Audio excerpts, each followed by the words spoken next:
மணியரசன் அவர்களும் நீங்களும் வந்துட்டு அவரும் அங்கே மாநில கமிட்டியில் வந்துட்டு இனி நீங்கள் சொல்கிற வேலையெல்லாம் எங்களால் செய்ய முடியாதுன்னு எழுதி கொடுக்குறாரு. நீங்களும் இங்கே மாவட்ட அளவில் நீங்களும் அதே கருத்தை எழுதி கொடுக்குறீங்க. கம்யூனிஸ்ட் கட்சியில் இனி உங்களுடைய அரசியல் பயணத்தை சொல்கிற வேலையை எங்களால் செய்ய முடியாது. அதை அடுத்து என்ன நடந்ததுங்க?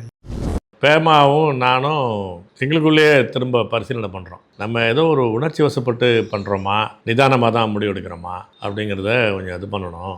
அதை நம்ம ஒரு செக் பண்ணிக்கணும். அப்படின்னாக்கா நம்ம வேறு யார்ட்டையும் பேசுவோம் அப்படின்னா எங்களுக்கு அதே மாதிரி சில ஒரு கோட்பாடு ரீதியான அதிருப்திகளெல்லாம் கொஞ்சம் பேசிகிட்டு இருக்கிறவர், அன்றைக்கி பேசிக்கிட்டு இருந்தவர் ஹிண்டு என் ராம்.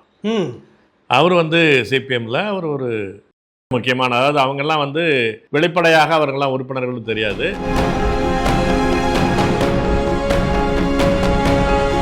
நம்ம சேருவதற்கு முன்னால் இருந்து இந்த கட்சி 64 இந்திய கம்யூனிஸ்ட் கட்சி ரெண்டாவதாகி இந்திய கம்யூனிஸ்ட் கட்சி மார்க்சிய கம்யூனிஸ்ட் கட்சின்னு ரெண்டாக பிரியுது. அந்த பீரியடில் என்ன டிஃபரன்ஸை, எந்த அடிப்படையான வேறுபாட்டை சொல்லி அவங்க வெளியில் வந்தாங்க, அதில் இவங்களுடைய பயணம் அப்படி இருந்திருக்கு. அப்போது பார்க்கும்போது எங்களுக்கு என்ன அது வருதுன்னா, இது ஒரு தனித்த தவறல்ல. இது இந்த இயக்கத்து கட்சிக்குள்ளேயே இந்த அடிப்படையிலேயே கோளாறு. காங்கிரஸ் கட்சி என்பது அடிப்படையில் பெருமுதலாளிகள் கட்சி, அதுதான், அதை எதிர்ப்பது தான் நம்முடைய முதன்மை இலக்கு, அதுதான் எதிரி இலக்கு, அதுதான் அப்படின்னு பேசிக்கிட்டு இருக்கிறவங்க அதுக்கு ஒரு நெருக்கடி வரும்போது தாங்கி பிடிக்கிறாங்க, முட்டு கொடுக்குறாங்க. இப்போ நம்ம முட்டு கொடுக்குறாங்கன்னு சொல்லணும்ல, அப்போ நாங்கள் தாங்கி பிடிக்கிறாங்கன்னு சொல்லுவோம் கௌரவமாக. அப்போ ஒரு நெருக்கடி வரும்போது ஆதரிச்சுட்டு அப்புறம் நார்மல் டயத்தில் நீங்கள் எதிர்த்து போராட்டம் நடத்திட்டு இருக்கிறது என்பது என்னது? இது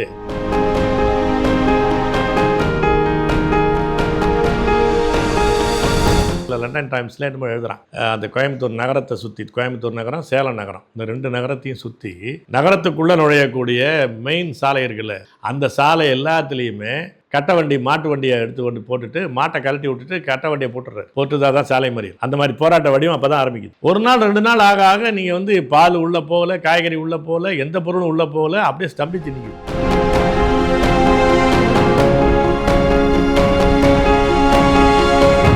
இது ஒரு லைஃப் அண்ட் டெத் இஷ்யூ. அவன் விவசாயத்தை பாதுகாக்க முடியுமா இல்லையாங்கிற கேள்வி இருக்கிறதுனால தான் அந்த விவசாயிகள் போராடுறாங்க. அப்போ இந்த விஷயத்தில் நீங்கள் எப்படி நிற்கிறாங்கன்னா, மின்சார கட்டணத்தை குறைச்சிட்டா மின்சார வாரிய நஷ்டமாக போயிடும், மின்சார தொழிலாளிகளுக்கான சம்பள உயர்வு பேச முடியாதுங்கிறாங்க சிபிஎம். எங்களுக்கு இது சப்பையாக இருந்துச்சு. என்னடா இது இப்படி ஒரு பேச்சா பேச முடியும்? மாநாட்டில் என்ன பேசுகிறாருன்னா, அவர் தான் மாநில செயலாளர். அப்போ விவசாயிகளை துப்பாக்கியால் சுட்டான், நம்மளால அடிச்சான்ல, யார் இந்த சங்கத்தில் இருக்கிறாங்கள, கான்ஸ்டபிள் சங்கத்தில் அப்படிங்கிறாரு. எங்களுக்கு அப்படியே ரத்தம் கொதிக்க ஆரம்பிச்சிருச்சு. இல்லைனா ஒரு துப்பாக்கி சூட ஆதரித்து எப்படி ஒருத்தர் பேசுவாங்க? தேர்தலை புரட்சிக்கு பயன்படுத்திக் கொள்வது, புரட்சியின் வழியாகத்தான் மாற்றம் நடக்குமே தவிர தேர்தல் வழியாக நடக்காது.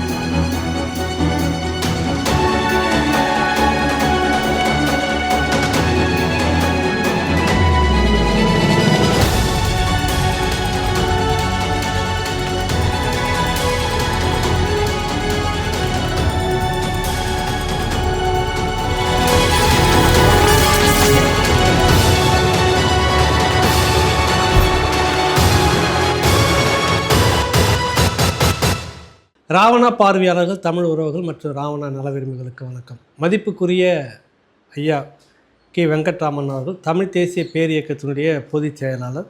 அவருடைய அரசியல் பயணத்தை பற்றி 7வது பதிவு வரைக்கும் நம்ம பார்த்துருக்குறோம். கடைசியான 7வது பகுதியில் நிறைய விறுவிறுப்பான பல சம்பவங்கள் நடந்திருந்தது. இப்போ அதை தொடர்ந்து திரும்ப நம்ம அவரை சந்திக்கிறோம். ஐயா வணக்கம். வணக்கம். இறுதியாக மணியரசன் அவர்களும் நீங்களும் அவரும் அங்கே மாநில கமிட்டியில் இனி நீங்கள் சொல்கிற வேலையெல்லாம் எங்களால் செய்ய முடியாதுன்னு எழுதி கொடுக்குறாரு. நீங்களும் இங்கே மாவட்ட அளவில் நீங்களும் அதே கருத்தை எழுதி கொடுக்குறீங்க. கம்யூனிஸ்ட் கட்சியில் இனி உங்களுடைய அரசியல் பயணத்தை சொல்கிற வேலையை எங்களால் செய்ய முடியாது. அதுக்கு காரணம் 1977 2 தேர்தல், ஒன்று நாடாளுமன்ற தேர்தல், அப்போ திமுக கூட கூட்டணி, அடுத்த 3 மாதத்தில் சட்டமன்ற தேர்தல் அதிமுக கூட கூட்டணி. பட்டுன்னு இப்படி மாறுறது ஒரே மானக்கேடாக போச்சு. வெளியில் தலை காட்ட முடியல, பிரச்சாரத்துக்கு கூட போக முடியல, யாரை பார்த்தாலும் எங்களை ஏதோ சொல்கிற மாதிரியே ஒரு குறை இருக்குதுன்னு சொல்லிவிட்டு இதுக்கு மேலேயும் இப்படிலாம் வேலை செய்ய முடியாதுன்னு எழுதி கொடுத்ததான் நம்ம முடிச்சிருந்தோம். அதை அடுத்து என்ன நடந்ததுங்க ஐயா? இந்த முடிவுக்கு வந்த பிறகு பேமாவும் நானும் எங்களுக்குள்ளேயே திரும்ப பரிசீலனை பண்ணுறோம். ம் நம்ம ஏதோ ஒரு உணர்ச்சி வசப்பட்டு பண்ணுறோமா, ம் நிதானமாக தான் முடிவெடுக்கிறோமா அப்படிங்கிறத கொஞ்சம் இது பண்ணணும்.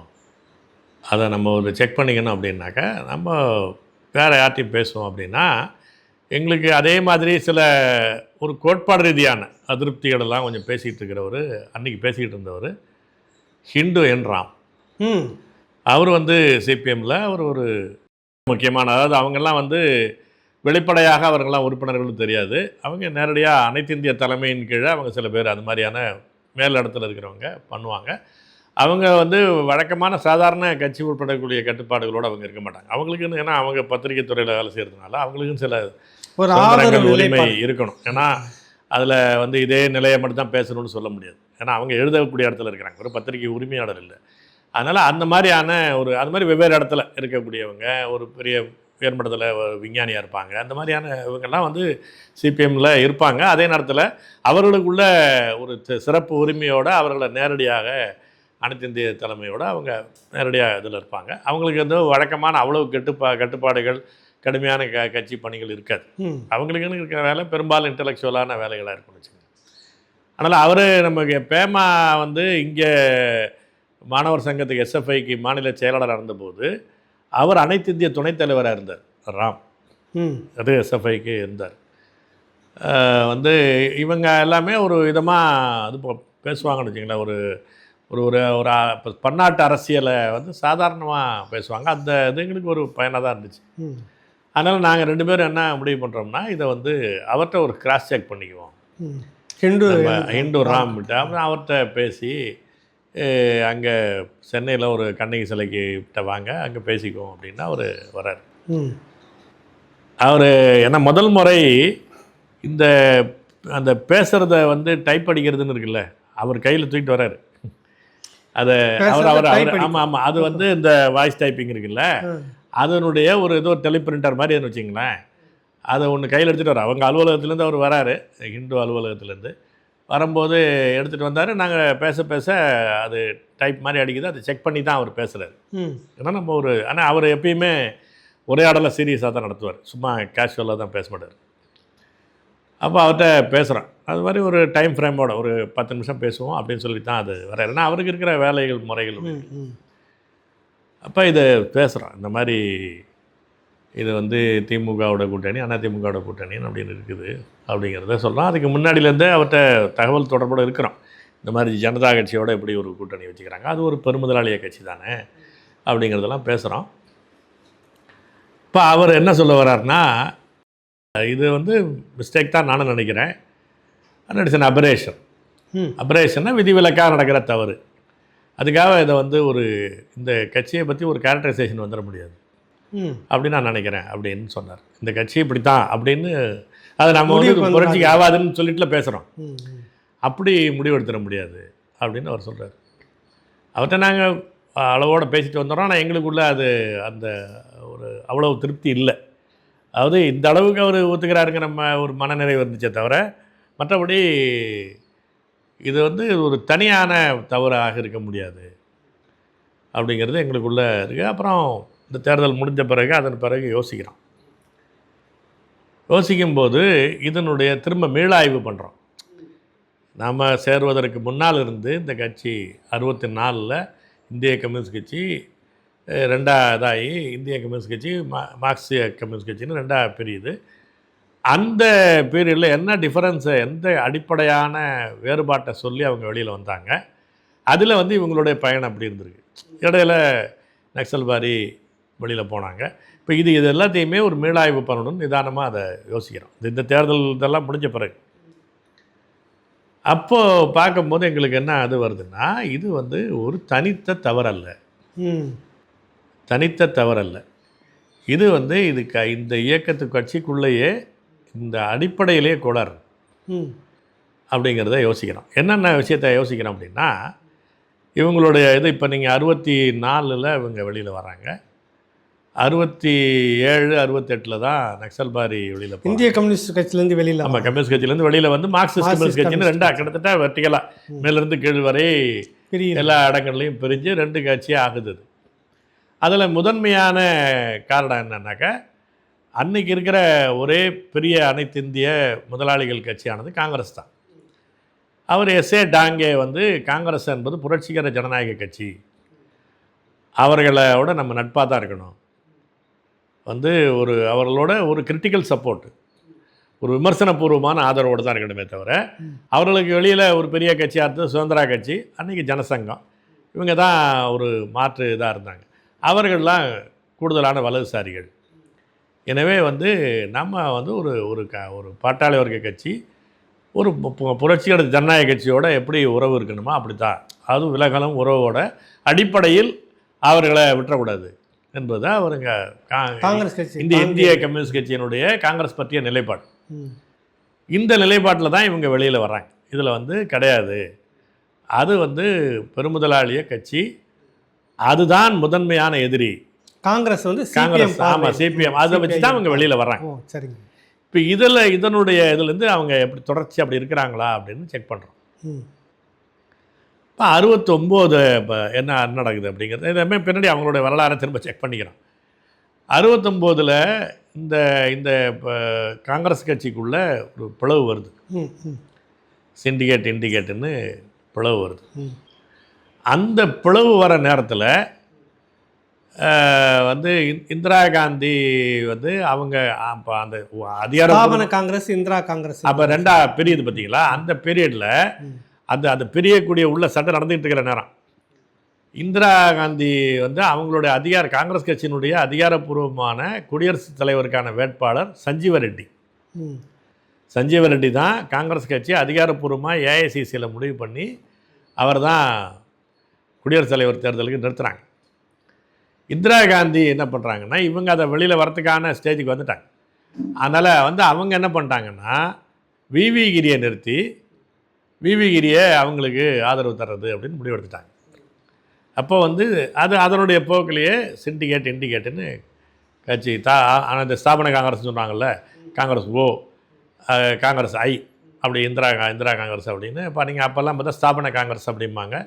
இந்த மாதிரி அதை ஒரு இதாக சொல்கிறதுனா சிண்டிகேட்டும்பாங்க, இதை இண்டிகேட்டும்பாங்க. இந்திரா காந்தியோடது இண்டிகேட்டு, இவங்களோடது சிண்டிகேட்டு அப்படி சொல்லுவாங்க.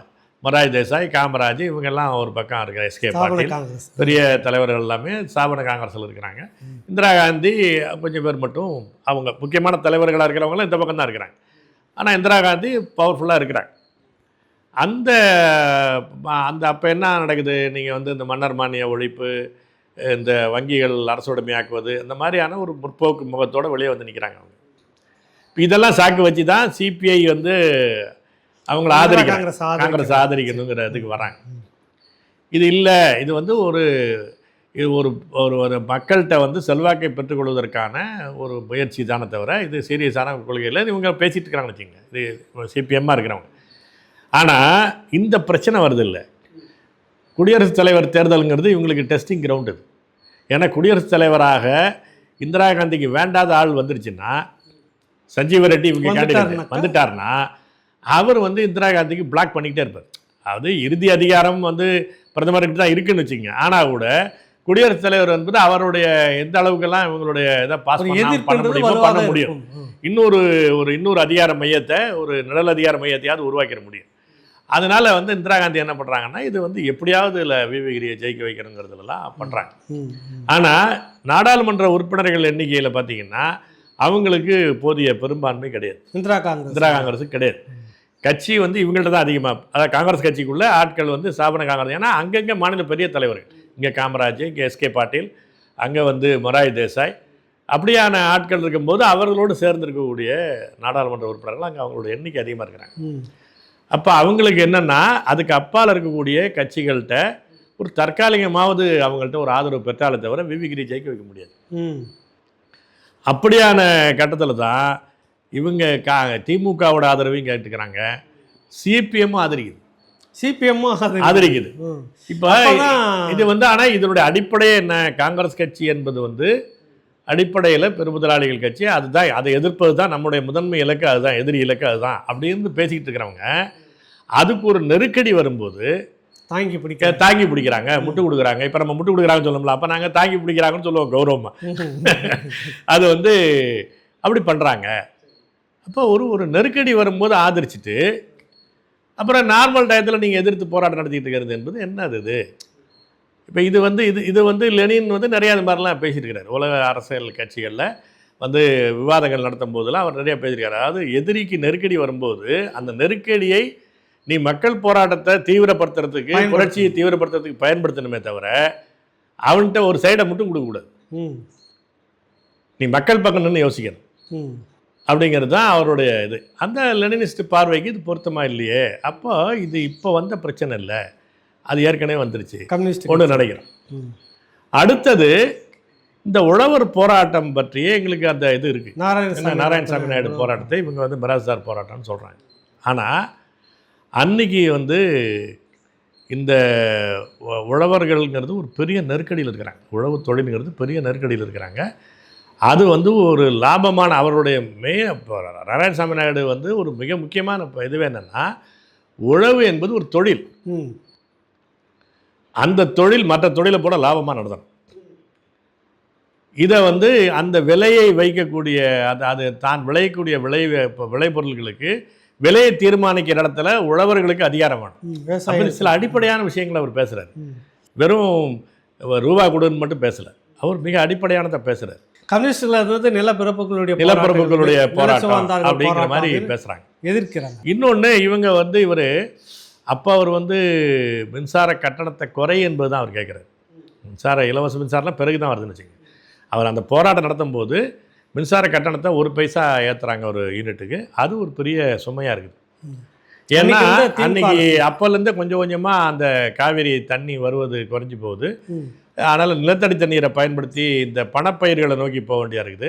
பணப்பயிர்களுக்கு வந்து கூடுதலான நிலத்தடி தண்ணீர் தேவைப்படுது, எந்நேரமும் தண்ணி தேவைப்படுது. இந்த மாதிரியான விவசாயத்தினுடைய முறைகள் மாறும்போது, குறிப்பாக இந்த மேற்கு மாவட்டங்களில் பருத்தி சாகுபடியை நோக்கி விரைவாக போகும்போது இந்த மாதிரியான பிரச்சனைகள்லாம் வருது. அப்போ அவர் வந்து இந்த மின்சாரத்துக்கான கட்டணத்தில் 1 பைசாவை குறைக்கணுங்கிறது வந்து ஒரு மிக முக்கியமான உழவு தொழிலை பாதுகாக்கிற ஒரு கோரிக்கை. மிராஸ்தார் கோரிக்கை இல்லை, உழவு தொழிலை பாதுகாக்கிற கோரிக்கை. இப்படி நீங்கள் வந்து ஒரு மில்லை வந்து ஒரு பொறுப்பில்லாத இதில் ஒரு கொள்கை காரணமாக ஒரு கம்பெனியை மூடுனாக்கா எப்படி கம்பெனியை தரேன்னு நம்ம பேசுகிறோமோ, நீ ஒரு அரசாங்கமாக எடுத்துக்கிட்டு தர, கம்பெனியை மூடக்கூடாது அப்படி சொல்லுவோம்ல. அதே மாதிரி இது விஷயம். அது விவசாயத்தை க்ளோஸ் பண்ணிடக்கூடாது, விவசாயத்தை பாதுகாக்கணும். அப்போ அது இந்த கோரிக்கையில் அடிப்படை இருக்குது. அவர் ஒரு பெரிய இவங்களை மாதிரி ஊற்றி ஆற்றி எக்கனாமிக்ஸ்லாம் சொல்ல தெரிஞ்ச ஆள் கிடையாது நாராயணசாமி நாயுடு. ஆனால் அடிப்படையில் அவர் வந்து இந்த கிரவுண்ட் லெவலில் என்ன நடக்குதுங்கிறத புரிஞ்சுக்கிட்டு அந்த கேரி வைக்கிறார். இதை நாங்கள் வந்து பேசுகிறோம், கட்சிக்குள்ளே இதெல்லாம் பேசுகிறோம். இது என்னங்க இது அப்படி இது கிடையாது, உழவு தொழிலை பாதுகாக்கிற விஷயம். 3வது செய்தி என்னென்னா, அவர் வந்து மிக அதாவது ஒரு பெரிய புத்தக படிப்பாளி இல்லையே தவிர ஷார்ப்பான அறிவாளி அவர் நாராயணசாமி நாயுடு. பின்னால் வந்து அந்த தலைமைச் செயலாளர் அந்த திரவியம் வந்து அவருடைய வாழ்க்கை வரலாறு ஒரு நூல் ஆகியிருக்காரு. ஏன்னா திரவியம் வந்து பழைய காலத்தில் கம்யூனிஸ்ட் கட்சியில் இருந்த அப்புறம் IAS ஆகி அதிகாரியாக போனவர், தலைமைச் செயலாளராக இருந்தவர், பெரிய நேர்மையான அதிகாரி, திறமையான அதிகாரின்னு பேர் உள்ளவர். அவர் தலைமைச் செயலாளராக இருக்கும்போது நாராயணசாமி நாயுடு கூட்டு வச்சு MGR 1-on-1 பேசுகிறார். பேசும்போது திரவியம் மட்டும்தான் கூட இருக்கிறார். அவர் வந்து ஒரு இந்த காமன் சென்ஸ் கேள்விம்பாங்க பாருங்கள், அந்த மாதிரி ஒரு பொதுவான ஒரு பொது புத்தியிலேருந்து ஒரு கேள்வி கேட்கறது இருக்குல்ல, அது மாதிரி கேட்குறாரு. ஐயா, நான் ஒரு ஜவுளி கடைக்கு போகிறேன், ஜவுளி கடையில் எனக்கு துணியை கொடுக்குறான், நான் அவனுக்கு காசு கொடுக்குறேன். அவன் துணியை நான் எனக்கு எவ்வளோ வேணும்னு கேட்குறான். எனக்கு 1 கஜம், அப்போ கஜம்னு சொல்லுவாங்களே, 1 கஜம் வேணும்னு கேட்குறேன். அவன் ஒரு கஜக்கோலை வச்சு அளந்துட்டு வந்து எனக்கு கட் பண்ணி கொடுத்துட்றான். சரி, அவன் கஜக்கோளுக்கு வாடகை கேட்டால் நான் கொடுப்பேனா? அது மாதிரி நீ மின்சாரம் கொடுக்குற, நான் அதுக்கு பணம் கொடுக்குறேன். இந்த மின்சாரத்தை அளக்கிறதுக்கு மீட்டர் வச்சு அந்த மீட்டருக்கு என்கிட்ட வாடகை கேட்குறேன் அப்படின்ட்டாரு. மீட்டருக்கு வாடகை எது கேட்குற நீ? மீட்டர் நீ அளக்கிறதுக்கு நீ வச்சிருக்கிற. பால் அளக்கிறவன் கோவலைக்கு வாடகை கேட்பானா? துணி அளக்கிறவன் வந்து கஜக்கோளுக்கு வாடகை கேட்பானா? அது மாதிரி நீ மீட்டருக்கு எப்படி என்கிட்ட வாடகை கேட்ப அப்படின்ட்டாரு. இந்த காமன் சென்ஸ் கேள்வி எம்ஜிஆர் ஆட வச்சிருச்சு. சரிதான்ட்டார் அவரை. இவர் திரவியம் அதை கண்ணை காமிச்சிருக்கிறார். அப்புறம் அவர் போன பிறகு அவர் எழுதுறாரு திரவியம். அதன் பிறகு நான் சொன்னேன், இது சாதாரண விஷயம் இல்லை, உடனடியாக 300 கோடி ரூபா தேவைப்படும். அவ்வளோ பெரிய சிக்கல் இது. மீட்டர் வைக்கிறதுக்காக மீட்டர் வச்சிங்கன்னா அதுக்கான மீட்டருக்கான செலவை நீங்கள் வாடகை வாங்காமல் மொத்த செலவையும் அரசாங்கமே எடுத்துக்குது, மின்சார வாரியமே எடுத்துக்குது அப்படின்னா 300 கோடி ரூபா தேவைப்படும். அவ்வளோ பெரிய பிரச்சனை அப்படின்னா எம்ஜிஆருக்கு வந்து இந்த லாஜிக்கில் அவருக்கு இதாகல. கரெக்டாக தானே சொல்கிறாரு, சொன்னது சரி. அப்போ அவர் அதுக்கு பிறகு தான் திரவியம் என்ன கேட்குறாருன்னா, அதையும் கேட்குறாரு, ஒரு பைசா கட்டணத்தையும் குறைன்னு கேட்குறாரு. இதெல்லாம் வச்சு தானே நம்ம பண்ணுறோம். சரிங்க. அப்படிங்கும்போது அந்த கட்டண இது பண்ணுறதை ஒத்துக்கலை அவர், எம்ஜிஆர் ஒத்துக்கலை. அப்படி போய் அதை லாக் ஆகுதுன்னு வச்சுங்க. அப்போ அந்த மாதிரியான ஒரு காமன் சென்ஸில் மக்களை திரட்டக்கூடிய ஒரு அடிப்படையான ஒரு தலைவர் அவர். அந்த இதெல்லாம் விவாதத்துக்கு வருது, நாங்கள்லாம் பேசுகிறோம். கம்யூனிஸ்ட் கட்சிக்குள்ள, ஆமாம், சிபிஎம்குள்ளே பேசுகிறோம். அவர் வந்து ஒரு பெரிய போராட்டம் நடத்திக்கிட்டே இருக்கிறார். நாராயணசாமி நாயுடு வந்து உழவர்களை திரட்டி இதுவரையிலும் தமிழ்நாடு உழவர் இயக்கத்தில் அப்படியான போராட்டம் நடந்ததே கிடையாது. துப்பாக்கி சூடு பலி நடந்ததெல்லாம் அந்த ஆமாம், அந்த பீரியட் தான். நீங்கள் வந்து அந்த மின்சார கட்டணத்துக்காக தான் நிறையா நடக்குது. அது மாதிரி கடன் தள்ளுபடி அதெல்லாம் கேட்குவார். நீங்கள் வந்து கிராமத்தை வைத்து நகரத்தை முற்றுகையிடுவதுங்கிறது இருக்கு பாருங்க, அது மாதிரி போராட்டத்தை அவர் தான் பண்ணுறாரு. கட்ட வண்டி போராட்டம்னு பேர் அதுக்கு. நீங்கள் ஒரு முறை லண்டன் டைம்ஸில் என்னமோ எழுதுகிறான். அதாவது கோயம்புத்தூரில் அந்த கோயம்புத்தூர் நகரத்தை சுற்றி, கோயம்புத்தூர் நகரம், சேலம் நகரம், இந்த 2 நகரத்தையும் சுற்றி நகரத்துக்குள்ளே நுழையக்கூடிய மெயின் சாலை இருக்குல்ல, என்ஹெச் சாலை இருக்குல்ல, அந்த சாலை எல்லாத்துலேயுமே கட்ட வண்டி, மாட்டு வண்டியை எடுத்து கொண்டு போட்டுட்டு மாட்டை கழட்டி விட்டுட்டு கட்ட வண்டியை போட்டுடுறாரு. போட்டுதான் தான் சாலை மறியல். வேறு அங்கேயே உட்காந்து பொங்கி சாப்பிட்றதுன்னு வந்துட்டாங்க. அந்த மாதிரி போராட்ட வடிவம் அப்போ தான் ஆரம்பிக்குது. ஒரு நாள் 2 நாள் ஆக ஆக நீங்கள் வந்து பால் உள்ளே போகல, காய்கறி உள்ளே போகல, எந்த பொருளும் உள்ளே போகல, அப்படியே ஸ்தம்பிச்சு நிற்கிது. ஒரு முற்றுகை அது. பல லட்சக்கணக்கான விவசாயிகள் வரும்போது நீங்கள் என்ன பண்ணிட முடியும்? துப்பாக்கி சூட உடனே நடத்திட முடியாது. அவர் வந்து பேச்சுவார்த்தை நடத்தினா இதுக்கு அடிப்படையை ஒத்துக்கிட்டாங்க. வந்து கேட்குறவங்கள்ட்ட சொல்கிறாரு, நீங்கள் குறைக்கிறேன்னு ஒத்துங்க, பேச்சுக்கு வருவோம். இல்லைன்னா அதை அந்த அடிப்படையே கேள்வி வச்சுக்கிட்டுலாம் பேச முடியாது அப்படின்றாரு. ஒரு பேச்சுவார்த்தைக்கு வர மாட்டேங்கிறார். அப்போ அப்படியான ஒரு பிரச்சனை நடக்குது. இதெல்லாம் நாங்கள் பேசுகிறோம் உள்ளுக்குள்ளே. இது வந்து ஒரு புதிய விஷயம். விவசாயத்தை இது அவ்வளோ விவசாயிகள் அதில் கலந்துக்கிறான் அப்படின்னா சாதாரண விஷயம் கிடையாது. இது ஒரு லைஃப் அண்ட் டெத் இஷ்யூ. அவன் விவசாயத்தை பாதுகாக்க முடியுமா இல்லையாங்கிற கேள்வி இருக்கிறதுனால தான் அந்த விவசாயிகள் வந்து போராடுறாங்க. அப்போ வந்து இந்த விஷயத்தில் நீங்கள் எப்படி நிற்கிறாங்கன்னா, மின்சார கட்டணத்தை குறைச்சிட்டா மின்சார வாரியம் நஷ்டமாக போயிடும், மின்சார தொழிலாளிகளுக்கான சம்பள உயர்வு பேச முடியாதுங்கிறாங்க சிபிஎம். இது சப்பையாக இருந்துச்சு. என்னடா இது இப்படி ஒரு பேச்சா பேச முடியும்? நீங்கள் வந்து ஒரு எக்கனாமிக்ஸ் பேசும்போது என்ன சொல்கிறோம், நீங்கள் வந்து ரூரல் மார்க்கெட் என்பது ரீஜெனரேட் ஆனால் தான் நீங்கள் வந்து தொழிலை பாதுகாக்க முடியும், அதுதான் உற்பத்தியை பெருக்கும், அதுதான் வந்து சந்தையை பெருக்கும், அதுதான் வேலை வாய்ப்பை கொடுக்கணும். இவ்வளோ எக்கனாமிக்ஸ் இங்கே பேசுகிறீங்க வகுப்பில். அவன் வந்து உயிரை பிடிச்சிக்கிட்டு கிராமத்தை பாதுகாக்கணுங்கிறதுக்கு ஒரு கோரிக்கை வைக்கிறான். நீங்கள் எப்படி வந்து மின்சார வாரிய தொழிலாளிக்கு சம்பளம் போயிருங்கிறீங்க? இது என்ன இது அப்படின்னு அது பேசிகிட்டு இருக்கிறான். அந்த போராட்டம் தீவிரமாக வரும்போது கடுமையான அடக்குமுறையை இவங்க எம்ஜிஆர் ஆட்சி அதாவது துப்பாக்கி சூடு நடக்குது. அதே பீரியடில்